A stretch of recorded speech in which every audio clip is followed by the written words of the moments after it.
খাবো। এই জল তো মনে হচ্ছে শেষ হয়ে গেছে, তুমি মিষ্টিকে নিয়ে দাঁড়াও, আমি জল ভরে নিয়ে আসছি, ঠিক আছে? আচ্ছা। বাবা বাবা ওই জায়গার ট্রেন এসে গেছে। কিন্তু তোর মাই তো এখনো আসলো না। দাদা বলছি এই টিকিটটা কোথায় একটু বলতে পারবে, এই সিটটা কোথায় পড়বে?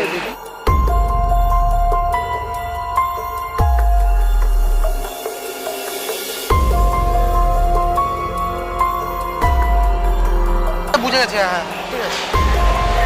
এই মিষ্টি কোথায় গেল? এক্ষুনি তো এখানে ছিল।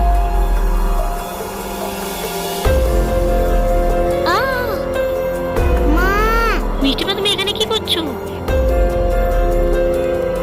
তুমি জানো একটা দিদি আমাকে মুখ চাপা দিয়ে নিয়ে চলে যাচ্ছে। সকল প্যারেন্টসদের কাছে আমার বিনীত অনুরোধ, রাস্তাঘাটে বাচ্চা নিয়ে বেরালে একটু সতর্ক থাকবেন, নইলে এমন যে কোনো বিপদের শিকার হতে পারেন। তাই সুস্থ থাকুন, সতর্ক থাকুন।